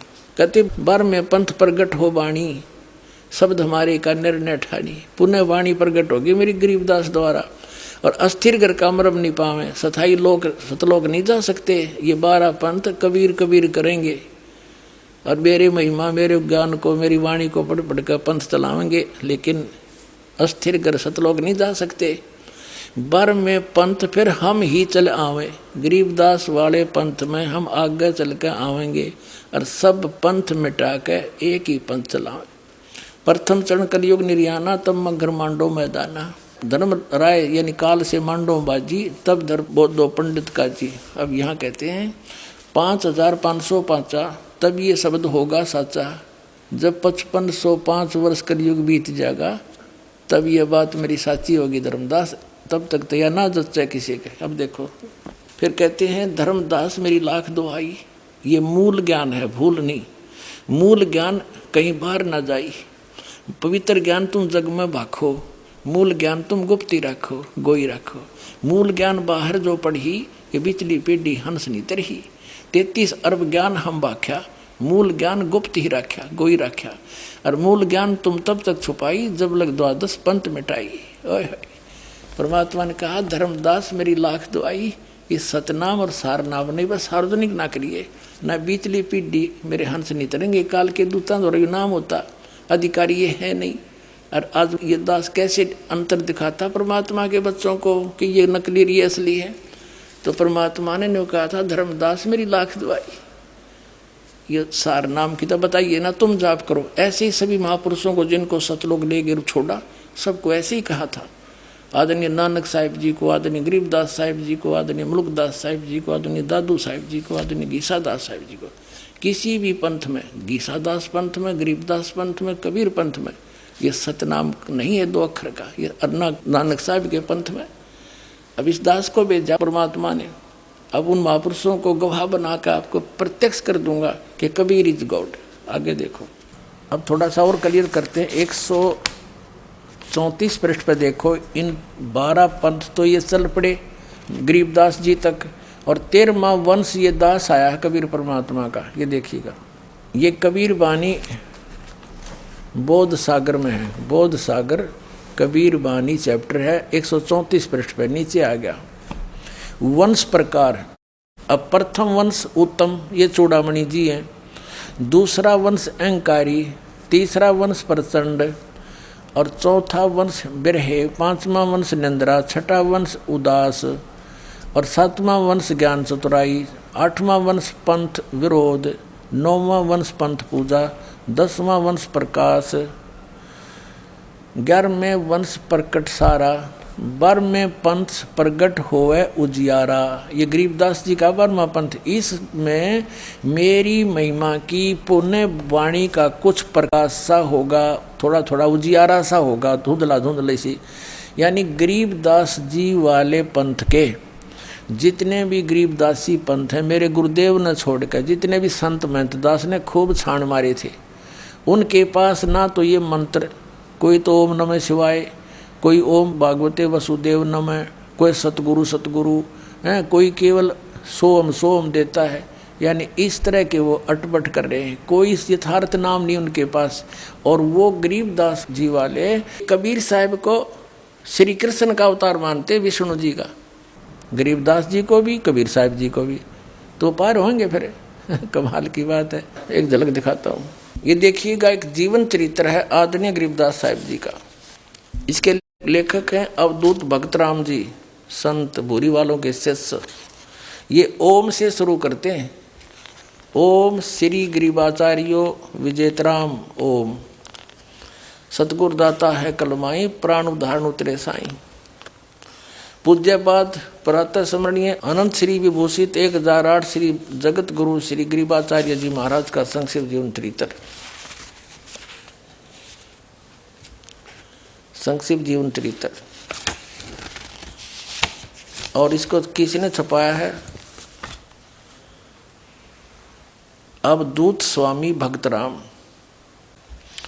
देखिएगा, इसके 2 भाग हैं। फर्स्ट भाग में ये भूमिका आदि है, इसमें भूमिका के अंदर इन्होंने 33 पृष्ठ पर, ये 32 पृष्ठ है इधर को, ये 33 पृष्ठ है इधर। इसमें क्या कहा कि सबसे पूर्व में एकमात्र निराकार ब्रह्म था।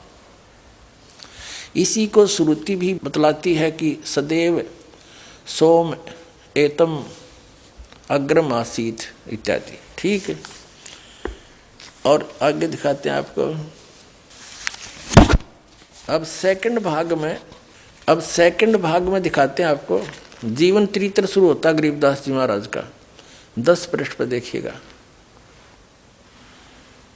यहाँ पर, इसलिए भगवान श्री कृष्ण में अपनी भक्ति को स्थिर करके निश्चल मन से के द्वारा उन्हीं का श्रवण मनन कीर्तन ध्यान और पूजन आदि करना चाहिए, कहा भी है।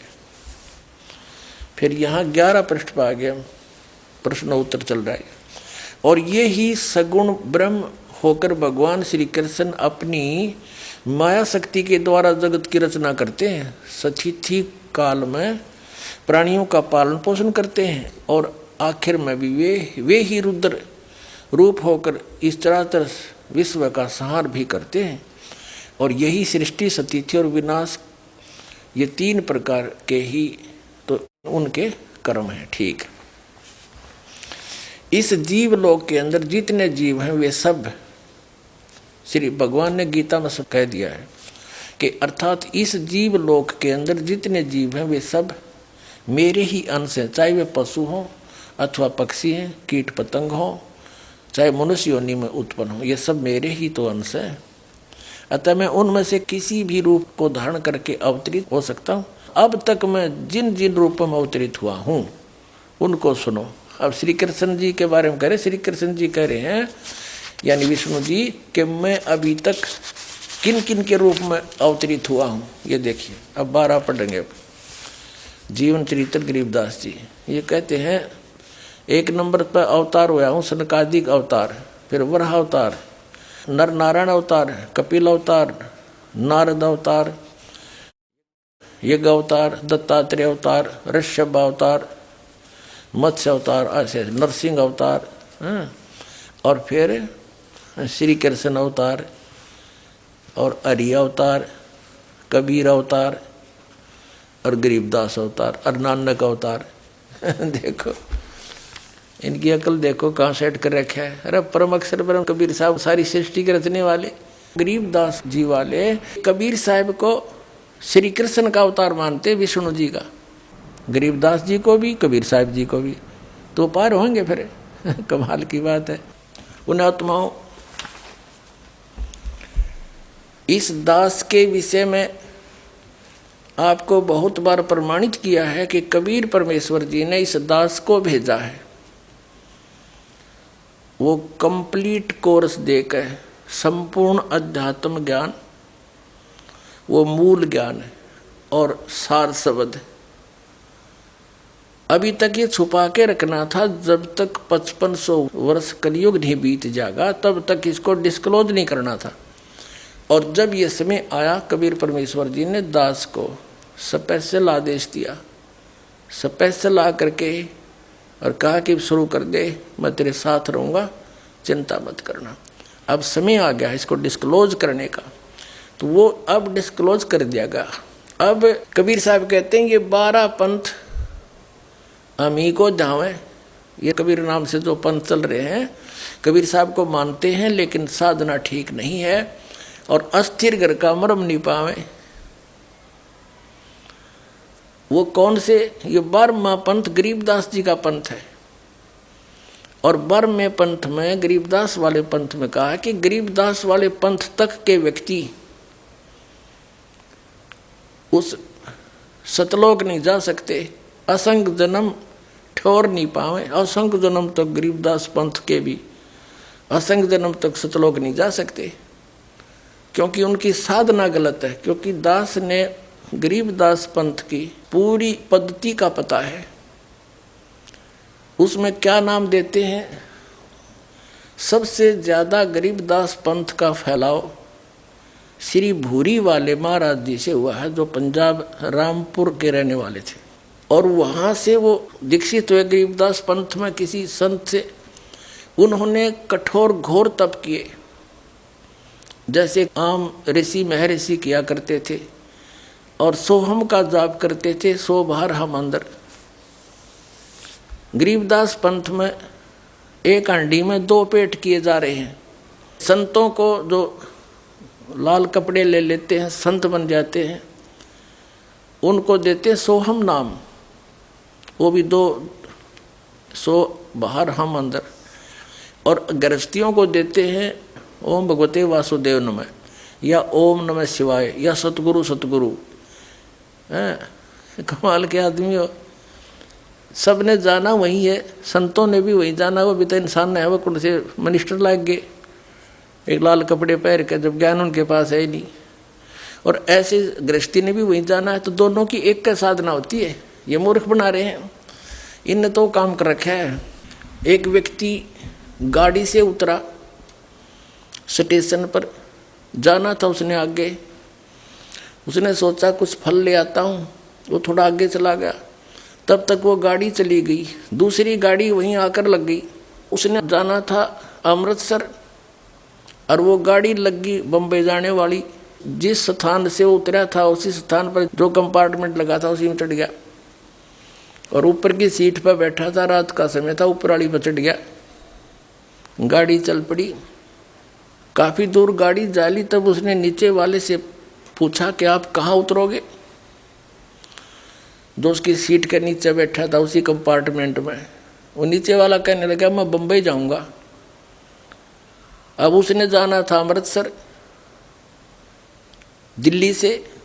अब उसको ये शंका हुई नहीं कि तू गाड़ी दूसरी में बैठ लिया, तो वो क्या कहता, भाई साइंस ने बड़ी तरक्की कर ली, ऊपर वाला जा रहा है अमृतसर, नीचे वाला जा रहा है बम्बई। वाह भाई वाह, गरीबदास पंथ वाले ऐसी तरक्की कर रहे हैं, संत तो जपेंगे 100 बार करके हम अंदर, हर गृहस्थी जपो सतगुरु ओम नमः शिवाय ओम भगवते वासुदेव नमः, खा के इनके पास अपना जीवन नाश कर दिया और दुनिया को डुबो दिया। तो इस समझदार ने इतना बतेरा संकेत, जब इनकी थ्योरी गलत है, प्रैक्टिकल कैसा होगा, वो भी ऐसा होगा। ये ब्रह्म को कंप्लीट गॉड मानते हैं, ब्रह्म को पूर्ण परमात्मा मानते हैं, यानी सबसे पहले एक ब्रह्म था।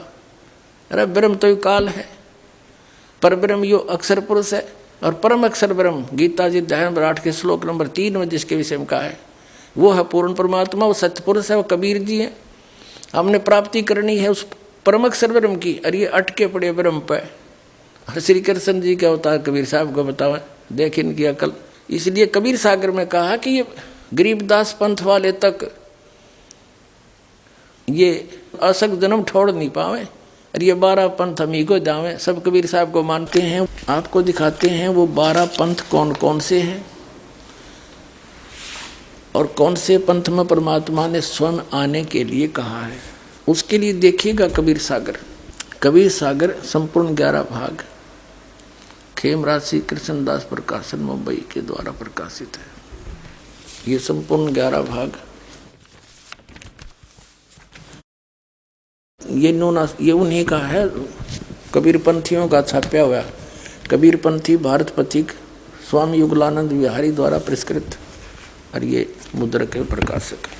ये है कबीर बानी नामक एक चैप्टर है, कबीर सागर में अध्याय है, बोध सागर खंड है, कबीर सागर ग्रंथ है, और कबीर बानी अध्याय है। इसके 136 पृष्ठ पे यहाँ देखिएगा। 12 पंथ चलो सो भेद, क्या बताया है कि 12 पंथ काल फुरमाना, और भूले जीव न जाए ठिकाना, ताते आगम कह हम बाख्या वन समारा चूड़ामणि शाखा, प्रथम जग में जागो बरमावे बिना भेद वो गंध चुरावे, दूसर सुरत गोपाल होई अक्सर जो जोग दृढ़ावे सोई, तीसरा मूल निरंजन, चौथा पंथ टकसार, और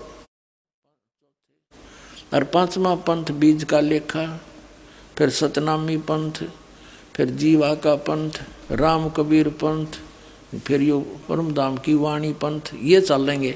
अब ये तो यहाँ इन्होंने प्रथम पंथ चूड़ामणि को नहीं दिखाया, प्रथम जागू दिखा दिया, ये गलत कर रखा है। और यहाँ देखना, ये है बोध सागर का ही कबीर चरित्र बोध नामक ये चैप्टर है, अध्याय है।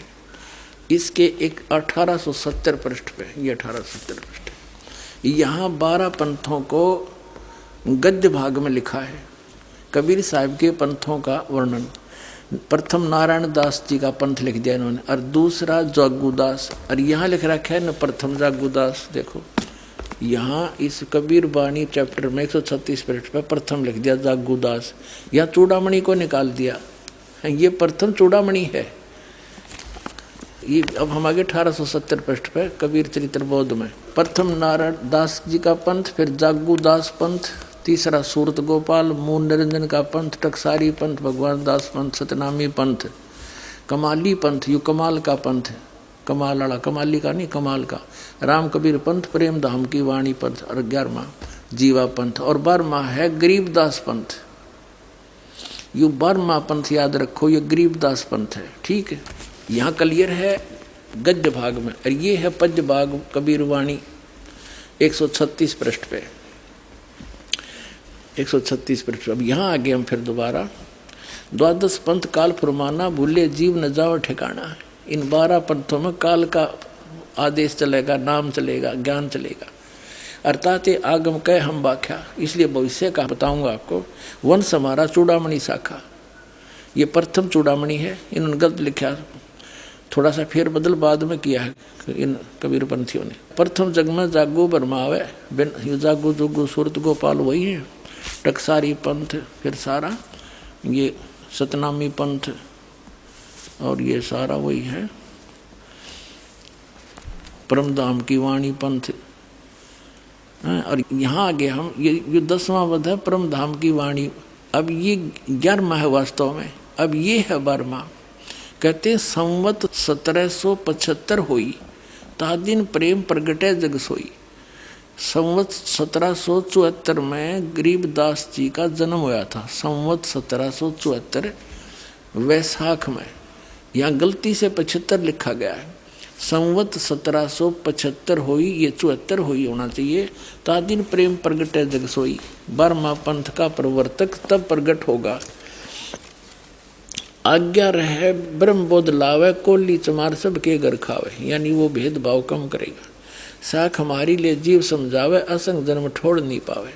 12वें पंथ प्रगट हो वाणी, शब्द हमारे की निर्णय ठाणी। 12वें पंथ में, गरीबदास वाले पंथ में, मेरी महिमा की वाणी पुनः प्रगट होगी। पुण्यात्माओं, गरीबदास जी की वाणी में, क्योंकि परमात्मा मिले थे गरीबदास साहिब जी को, 10 वर्ष के बालक थे छुड़ानी गांव में। वहाँ से सतलोक लेकर गए थे धर्मदास जी की तरह, फिर वापस छोड़ा था। परमात्मा को मालूम था कि 12 पंथा में कबीर पंथ के नाम से काल घुसेगा और नकली ज्ञान देगा, मेरे नाम का नामो निशान मिटा देगा ज्ञान का। तो अपनी प्यारी आत्मा गरीबदास जी को ले गए, फिर वापस गवाह बना के छोड़ गए। उन्होंने उस वाणी का आंखों देखा हाल लिखा जो दास के पास उपलब्ध है। तो यहाँ क्या बताते हैं कि कबीर साहब ने कहा कि 12वें पंथ प्रगट हव वाणी, और शब्द हमारे का निर्णय ठाणी। ये 12 अस्थिर घर का मरम ना पावे, ये 12 पंथ हमी को ध्यावे। यानी मेरी वाणी को 12वें पंथ प्रगट हो वाणी, और शब्द हमारे का निर्णय ठाणी। हमारे ज्ञान को वो कोशिश करेंगे समझने की, पर अस्थिर घर का मरम ना पावे, ये 12 पंथ हमी को ध्यावे। गरीबदास वाले पंथ में भी कहते हैं मेरी महिमा की वाणी प्रगट होएगी, लेकिन गरीबदास वाले भी इस ज्ञान को समझ नहीं सकेंगे, क्योंकि गुरु बिन काहुन पाया ज्ञाना, जो थोथा भूसड़े मूड किसाना। गुरु बिन वेद पढ़े जो प्राणी, समझे न सार रहे अज्ञानी। तो सतगुरु आवे दया करी, वो दया करी परमात्मा ने। फिर इस दास को देखियो, आगे देखो इसका निचोड़ कहाँ होता है। कहते 12वें पंथ प्रगट हो वाणी, शब्द हमारे का निर्णय ठानी। पुनः वाणी प्रगट होगी मेरी गरीबदास द्वारा, और अस्थिर घर का मरम नहीं पावे, सथाई लोग सतलोक नहीं जा सकते। ये 12 पंथ कबीर कबीर करेंगे, और मेरे महिमा मेरे ज्ञान को मेरी वाणी को पढ़ पढ़ कर पंथ चलावेंगे, लेकिन अस्थिर घर सतलोक नहीं जा सकते। 12वें पंथ फिर हम ही चल आवे, गरीबदास वाले पंथ में हम आगे चल कर आवेंगे, और सब पंथ मिटा के एक ही पंथ चलावे। पुणात्माओं, परमात्मा ने दास भेज दिया, सारा वो जो का तू दे का सामान।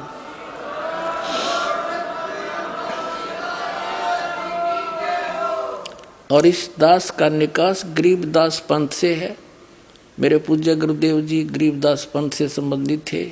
उन्होंने मुझे ये सारा ज्ञान दे करके कह दिया था, बेटा मेरे जाने के बाद यहाँ मत आना वापस, यहाँ कुछ नहीं है छुड़ानी में, ये सारे अभिमानी जीव हैं, तेरे को लेना था हमने आगे, या जोत के जोत जगानी थी, बस इतना ही काम था यहाँ तो। पुण्यात्मा, उसके बाद दास वहाँ जाख्या भी नहीं छुड़ानी में, जो माल थी सतगुरु हमें दे गए। और कहते 12 पंथ गरीबदास पंथ तक भी पार नहीं होंगे असंग जन्म तक, यदि इस मार्ग को ग्रहण नहीं करेंगे। और फिर परमात्मा क्या कहते हैं आगे देखो। प्रथम चरण कलयुग निर्याना, तब मगर मांडो मैदाना। कलयुग का प्रथम चरण वो होगा जब कबीर साहब मगर से सह शरीर जाएंगे। कहते मैं सह शरीर जाऊंगा, मगर मैं एक लीला करूंगा, वो प्रथम चरण होगा। कलयुग को परमात्मा कबीर जी ने 3 चरणों में बांटा है। प्रथम चरण जब स्वयं आए थे, अब बिचली पीढ़ी जो अब चल रही है, और अंतिम लास्ट वाले कर्तगनी हो जाएंगे कलयुग के जीव, वो भक्ति नहीं करेंगे, मांसाहारी बकवादी हो जाएंगे। अब ये प्राइम टाइम जिनको अब मनुष्य जीवन मिलेगा, जो पुण्यात्मा है फटाफट परमात्मा भेजेगा उनको, और ज्ञान ग्रहण करेंगे। आपके घर ऐसी पुण्यात्मा होंगे बेटा और बेटी, आते भगवान की भक्ति पर लग जाएंगे, उनके आप पर कर्म बन जाएंगे, उनको कोई दुख नहीं आवे, टेंशन खत्म हो जाएगी सारी। ऐसी पुण्यात्मा आपके घर पे आऊंगी। कबीर साहब कहते हैं जो भक्ति बीज होवे जो हंसा, जो मेरी शरण में आ गया और तारू तास के 71 वंशा, उसके 101 पीढ़ी पार कर दूंगा। 42 की तो बात छोड़ो। अब यह हम कबीर बानी चैप्टर और बोध सागर का 137 पे पढ़ रहे हैं। कहते बार में पंथ प्रगट हो बाणी, शब्द हमारे का निर्णय ठानी। पुण्य वाणी प्रगट होगी मेरी गरीबदास द्वारा, और अस्थिर घर का मरम नहीं पावे, सथाई लोग सतलोक नहीं जा सकते। ये 12 पंथ कबीर कबीर करेंगे, और मेरे महिमा मेरे ज्ञान को मेरी वाणी को पढ़ पढ़ कर पंथ चलावेंगे, लेकिन अस्थिर घर सतलोक नहीं जा सकते। बर में पंथ फिर हम ही चल आवे, गरीबदास वाले पंथ में हम आगे चल कर आवेंगे, और सब पंथ मिटा के एक ही पंथ चलावे। प्रथम चरण कलयुग निर्याना, तब मगर मांडो मैदाना। धर्म राय यानी काल से मांडो बाजी, तब धर्म बोधो पंडित का जी। अब यहाँ कहते हैं 5505 तब ये शब्द होगा साचा, जब 5505 वर्ष कलयुग बीत जाएगा, तब ये बात मेरी साची होगी धर्मदास। तब तक तो यह ना जच्चा किसी के। अब देखो फिर कहते हैं धर्मदास मेरी लाख दुहाई, ये मूल ज्ञान है, भूल नहीं। मूल ज्ञान कहीं बाहर ना जाई, पवित्र ज्ञान तुम जग में भाखो, मूल ज्ञान तुम गुप्ती रखो, गोई रखो। मूल ज्ञान बाहर जो पढ़ी, ये बिचली पीढ़ी हंस नी तरही। 33 अरब ज्ञान हम भाख्या, मूल ज्ञान गुप्त ही रख्या, गोई रख्या। और मूल ज्ञान तुम तब तक छुपाई, जब लग 12 पंथ मिटाई। ओए परमात्मा ने कहा धर्मदास मेरी लाख दुआई, ये सतनाम और सारनाम नहीं, बस सार्वजनिक ना करिए, ना बीचली पीढ़ी मेरे हंस नहीं तरेंगे। काल के दूता और नाम होता, अधिकारी ये है नहीं। और आज ये दास कैसे अंतर दिखाता परमात्मा के बच्चों को कि ये नकली ये असली है। तो परमात्मा ने कहा था धर्मदास मेरी लाख दुआई, ये सार नाम की तो बताइए ना, तुम जाप करो। ऐसे ही सभी महापुरुषों को जिनको सतलोक ले गिर छोड़ा, सबको ऐसे ही कहा था। आदरणीय नानक साहिब जी को, आदरणीय गरीबदास साहिब जी को, आदरणीय मुल्कदास साहिब जी को, आदरणीय दादू साहिब जी को, आदरणीय गीसादास साहिब जी को। किसी भी पंथ में, गीसादास पंथ में, गरीबदास पंथ में, कबीर पंथ में, ये सतनाम नहीं है 2 अक्षर का, ये अन्ना नानक साहिब के पंथ में। अब इस दास को भेजा परमात्मा ने। अब उन महापुरुषों को गवाह बनाकर आपको प्रत्यक्ष कर दूंगा कि कबीर इज गॉड। आगे देखो, अब थोड़ा सा और क्लियर करते हैं। 134 पृष्ठ पर देखो, इन 12 पंथ तो ये चल पड़े गरीबदास जी तक, और 13वां वंश ये दास आया है कबीर परमात्मा का। ये देखिएगा, ये कबीर बानी बोध सागर में है। बोध सागर कबीर बानी चैप्टर है, 134 पृष्ठ पर नीचे आ गया। वंश प्रकार, अब प्रथम वंश उत्तम, ये चूड़ामणि जी हैं।